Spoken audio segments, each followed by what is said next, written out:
నమస్తే. నేను మీ కుప్ప పద్మిని. ఇన్నాళ్ళు మీ సపోర్ట్‌ని నాకందిస్తూ, మీ ప్రేమని నాకందిస్తున్న ప్రతి ఒక్కరికి కృతజ్ఞతలు. ఇప్పుడు చూడబోతున్న ఈ వీడియో కూడా ఖచ్చితంగా మీకు ఉపయోగపడుతుంది. లైక్, షేర్ అండ్ సబ్స్క్రైబ్ చేసి మీ ఇష్టాన్ని, అలాగే మీ సపోర్ట్‌ని నాకందించండి. అలాగే ఈ వీడియో పట్ల మీ అభిప్రాయాన్ని కామెంట్ సెక్షన్‌లో కామెంట్ చేసి నాకు తెలియచేయండి. నమస్తే. నమస్తే. Welcome to our channel. నేను పద్మిని. కృష్ణ నామమానందం, కృష్ణ రూపమానందం, కృష్ణ శబ్దమానందం. అసలు ఆనందానికి పర్యాయ పదం కృష్ణుడు. మన జీవితాన్ని కృష్ణుడు నడిపించాలి అనంటే కృష్ణుడిని మనసగుణ్ణి చేసుకోవాలి. ఎలా చేసుకోవాలి మరి? కృష్ణుడి గురించి, కృష్ణ తత్వం గురించి మరొక్కసారి మనందరికీ వివరించడానికి మనతో పాటు సిద్ధంగా ఉన్నారు. ఇస్కాన్ ఆర్గనైజేషన్ నుంచి శ్రీ ప్రణవానందాస్ ప్రభుజీ గారు. మాట్లాడదాం. నమస్తే ప్రభుజీ. నమస్కారం అండి. ఎలా ఉన్నారు? నేను బాగున్నాను ప్రభుజీ. మీరు ఎలా ఉన్నారు? భగవంతుడి దయ బాగున్నాం. ప్రభుజీ, ఓదార్పు అనేది ఖచ్చితంగా ఒక మనిషికి ఖచ్చితంగా ఇవ్వాలి. శోకంలో ఉన్న మనిషికి ఖచ్చితంగా ఆయన బ్రెయిన్ పనిచేసేటటువంటి పరిస్థితి ఉండదు. ఎందుకంటే శోకం అంతలా కమ్మేస్తుంది. మనం పురాణాల్లో కూడా చూసుకుంటే శోకంలో ఉన్న ఆంజనేయుడు కూడా సూసైడ్ చేసుకోవడానికి రెడీ అయిపోయారు. అలాగే శోకంలో ఉన్న సీతమ్మ తల్లి కూడా ఆ పుష్పక విమానాన్ని ఎక్కించేసి ఇదిగో చనిపోయారు అని రామలక్ష్మణుల బాడీస్ ని చూపించడం, ఇట్లా మాయా రామలక్ష్మణుని చూపించడం రావణుడు, తద్వారా శోకంలో మునిగిపోయినటువంటి సీతమ్మ తాను కూడా ఉరిపోసుకునేటటువంటి పరిస్థితి ఉన్నప్పటికీ రాక్షసి అయిన త్రిజట ఓదార్పు సీతమ్మ తల్లికి కొండంత బలాన్ని ఇచ్చింది. ఇలా ఒక మనిషిని ఓదార్పుని ఇచ్చేటటువంటి పరిస్థితి ఆ ప్రవృత్తి మనిషిలో లేకుండా పోతుంది. బాగా అయింది, వీడికి కష్టం వచ్చింది, బాగా అయింది, వీడికి అవ్వాల్సిందే అని చెప్పి ఈ క్రూరత్వం బాగా వస్తోంది. ఇది ఎందువలన? అలాగే ఆ త్రిజట వృత్తాంతాన్ని కూడా వివరంగా మీ మాటల్లో ప్రభుజీ. మనకి రామాయణము మన జీవితానికి ఎంతో దగ్గరది. మన జీవితంలో ఉండే సంఘటనలే రామాయణం నుంచి మనం చూడగలుగుతాం. We can relate to Ramayanam. కానీ రామాయణంలో ఏ సంఘటనలో వాళ్ళు ఏమి చేశారు అనేది నెక్స్ట్ స్టెప్. దాన్ని ఆలోచించి జీవితంలో ఆచరించడం. ఇప్పుడు హనుమకి ఒక క్షణం అనిపించింది, డిప్రెస్డ్ గా ఫీల్ అయిపోయారు. ఏమనుకున్నారు? ఆ రాముడు ఇచ్చిన సేవ గుర్తొచ్చింది మనసులో. సెల్ఫ్ మోటివేటెడ్ అయిపోయారు. ఎందుకు? రాముడిని గుర్తు తెచ్చుకొని, భగవంతుని గుర్తు తెచ్చుకొని. మొన్న మేము ఒక దగ్గర ఉన్నప్పుడు మమ్మల్ని అడిగారనమాట ఆస్ట్రేలియాలో, ప్రభుజీ కొంతమంది మనకి హెల్ప్ చేస్తాము కానీ వాళ్ళు మనల్ని మర్చిపోతారు, మనం చేసిన హెల్ప్ మళ్ళీ చేయాలనిపించదు, ఎలా మనం మోటివేట్ ఎలా అవ్వాలి మళ్ళీ హెల్ప్ చేయడానికి అని అన్నారు అనమాట. అయితే నేను భగవంతుని గుర్తు తెచ్చుకో, మనకి ఎన్నిసార్లు హెల్ప్ చేశాడు, ఎన్నిసార్లు మర్చిపోయాం మనం, అయినా సరే మళ్ళీ చేస్తున్నాడు కదా. God gives gives gives and forgives, we get and forget. కాబట్టి నేను అన్నాను, ఎవరిని ఈ ప్రపంచంలో కాదు, దేవుడి గురించి ఆలోచించు. నువ్వు ఎన్నిసార్లు దేవుడిని అడిగావు, ఎన్నిసార్లు మర్చిపోయావు ఆయన చేసింది అని అంటే, ప్రభుజీ కరెక్టే ప్రభుజీ, ఇది బెస్ట్ మోటివేషన్ ప్రభుజీ అని అన్నారు అనమాట. కాబట్టి ఏ సిచ్యువేషన్ లో ఉన్న సీతమ్మ తల్లి ఏం చేసింది? పాపం కష్టం, సీతమ్మ తల్లికే బాధ వేసింది. కానీ ఎప్పుడైతే ఆ రాముడి యొక్క కథను హనుమ వినిపిస్తాడో అప్పుడు మళ్ళీ ఆవిడ ఒక ఇంథూజియాస్టిక్ గా అయిపోతుంది. ఒక ఆ శోకం మొత్తం కూడా పోతుంది. నెక్స్ట్ ఇన్సిడెంట్ ఎప్పుడైతే రావణాసుడు ఇలా మాయా రామ లక్ష్మణుల యొక్క శిరస్సుని ఛేదించేసినట్టుగా చూపించినప్పుడు త్రిజట వస్తుంది అనమాట. త్రిజట వచ్చి కౌన్సిలింగ్ చేస్తుంది సీతమ్మ తల్లికి, ఓయ్ నీ హస్బెండ్ పోయి ఉంటే ఇది ఎగరేది కాదు, కంగారు పడకు, వాడు ఏదో మాయ చేశాడు.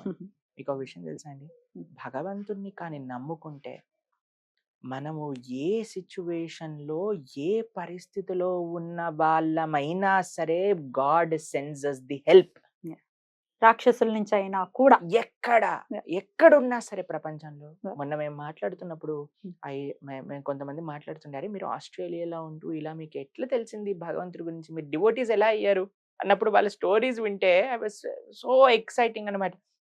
ఒకళ్ళు చెప్పారనమాట, జగన్నాథ్ ధామ్ ప్రభు అని.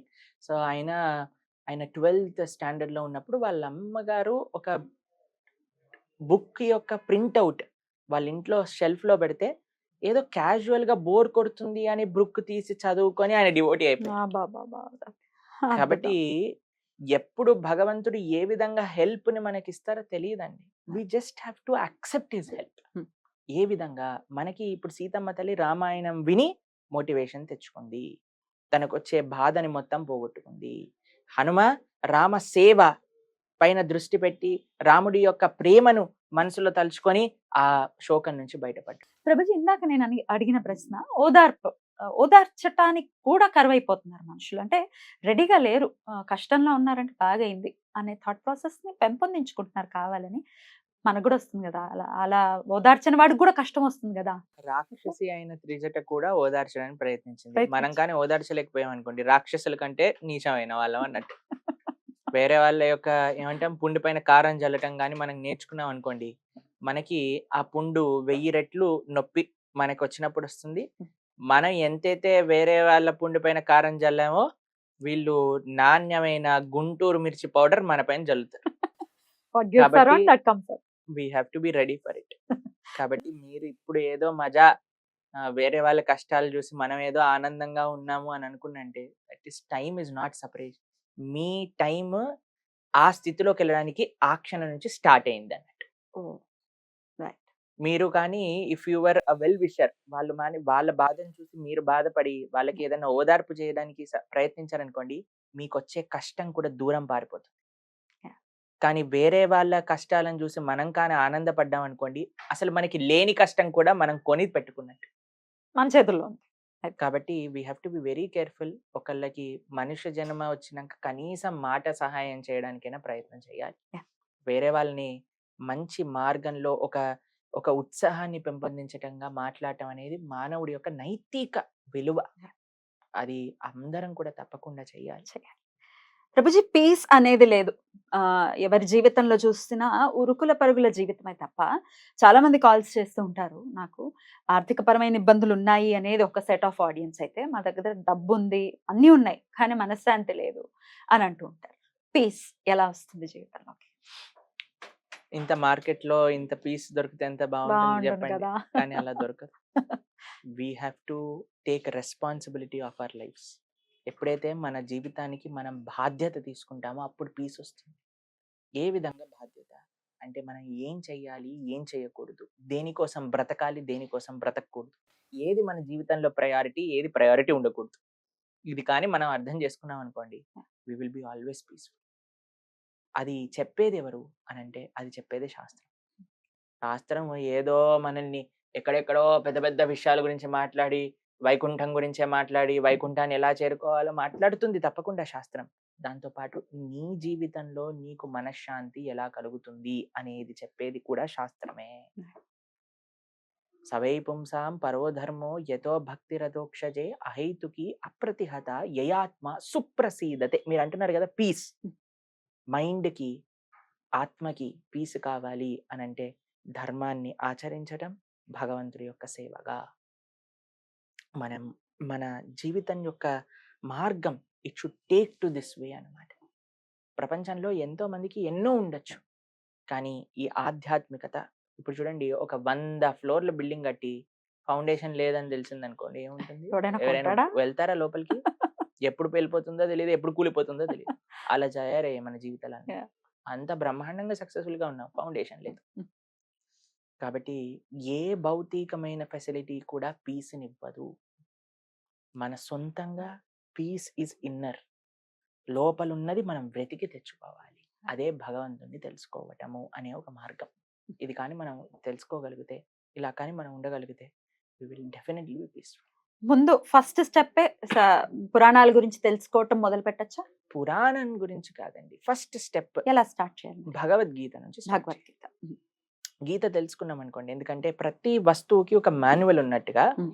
మన మానవ శరీరానికి మాన్యువలే భగవద్గీత.